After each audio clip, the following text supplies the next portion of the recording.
I've done a number of postings here on Folk and Blues 2012 because the event served as a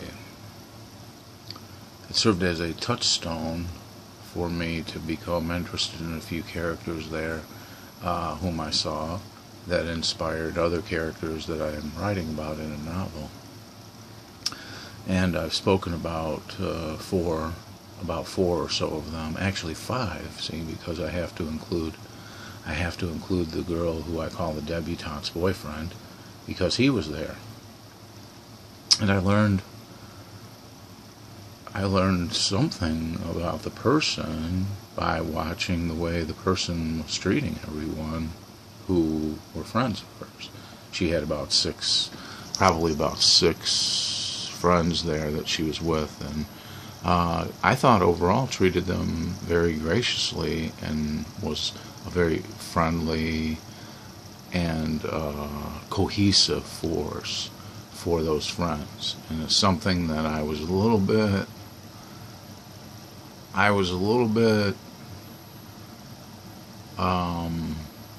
was taken by it, because it's something that people need to see.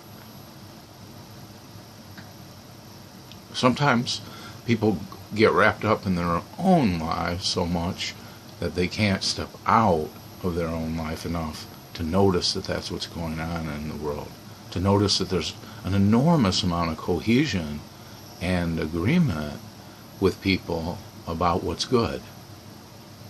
See,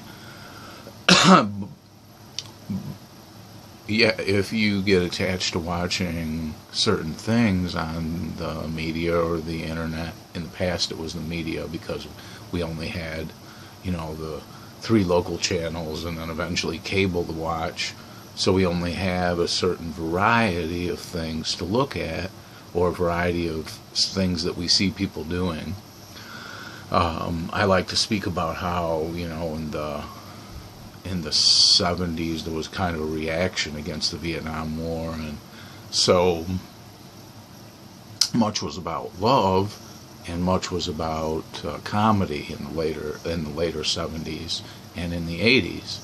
And then, it seemed like the 90s is where the problem happened, and it happened right after there was a consolidation by Time Warner and a number of other companies, and they all came to be owned by basically the same groups of people, about 2 or 3 owners now today, maybe 1 owner by now, I don't know.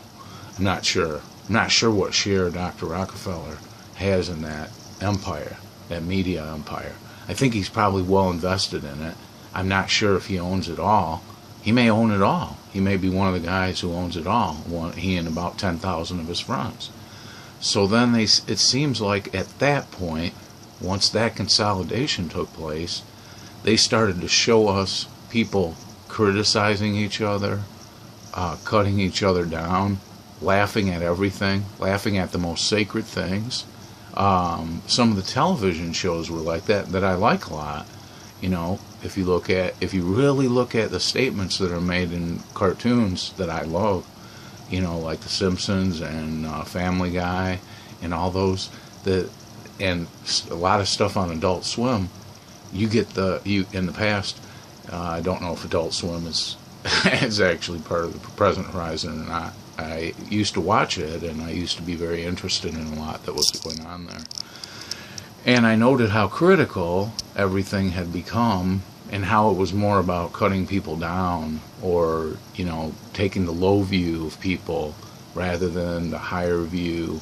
Like you could watch in 1970s, I used to watch with my mother on Sunday nights. We'd watch All in the Family, and there'd be many moments on All in the Family. There'd be a lot of conflict, but there would also be a lot of good things that you would learn about the characters. You'd find that Archie Bunker was this like slightly bigoted guy, but then when his neighbor would come over, Lionel or Mr. Jefferson would come over, he didn't treat them that way. See, so there was a lot. You learned that there was that racism in America was kind of a surface thing, that it was more not the way people felt, but the way people, it was a mindset that they had, but it was not like truly their heart. And that's what I learned. And so, but then you had this extremely contentious mode of media in the 90s, which involved shows where people would tear each other down, and it seemed like they were almost like putting the low life,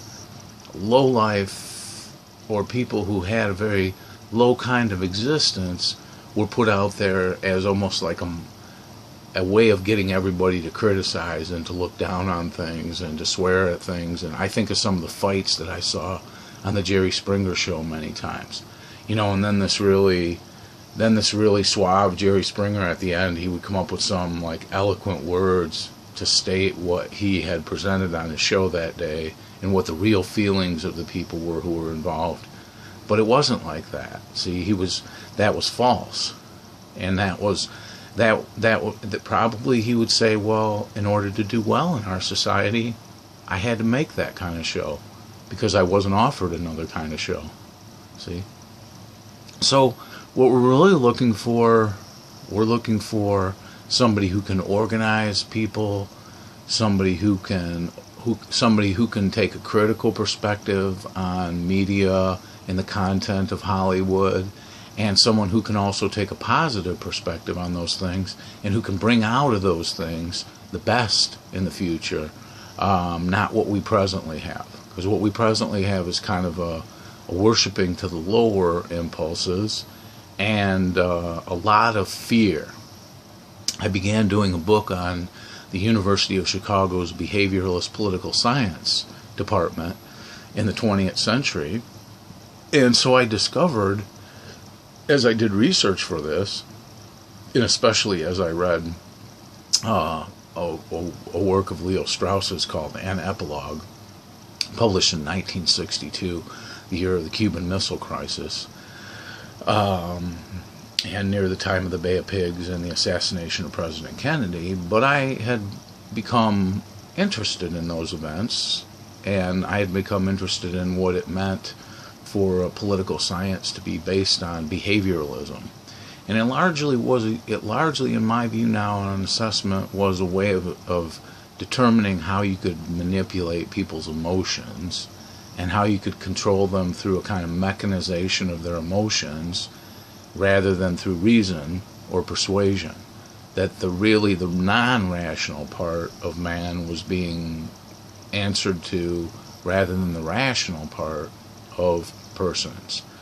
And so that's why we're looking in the future here. Now we know that Madison at Beloit College, we know that she has about another 13 years or so, 14 years before she's eligible to become president.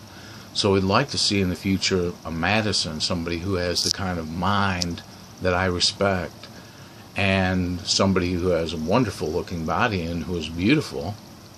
We like to see the unity of her and the debutante and her friends, and we'd like to see them kind of come to power and actually be powerful in the nation. And I think, I met Madison and I had a conversation with her at Beloit, and I just kind of jokingly said to her, "You mean like James Madison, the founder of the United States regime?" And I said that to her for a reason, because I wanted to put that in her mind so that she would think about it later, and she would think, oh, maybe I could be like that. Maybe I can be like that. Maybe I am the kind of person that could appeal to a lot of different people and kind of gain a strong popular support and the support of educated people in the country, and I could be James Madison and Dolly Madison in the future, because I could be president of the United States. And I believe this, just meeting the character and speaking to her for a short while there. And I want to know, kind of from Beloit College students today, what do they think? Do they think Madison could be a presidential person in the future? In my novel, she's the owner of a biotechnology company, and she gets very interested in biology and biological research and She gets interested in geology and biology and the sciences for many years. This is before she reaches her 35th year, before she would be eligible to become president. So that's how I look at persons. I try to look for what is in them in potential, and I try to bring that out as a teacher, as a political scientist, as a teacher of philosophy and political science. I look for the best in people, and I try to bring it out, and I also try to remember what some of my teachers taught me, and what Dr. Hartigan of Loyola University, Chicago, who also ran for campaign there in Chicago, what issues did he make thematic in the campaign that he ran for in the 1970s and early 80s in Chicago? So we look to people who are intelligent to us to show us and to be guides to us. And I'm no different than that, you know. So I think those are all good questions. But this is continuing.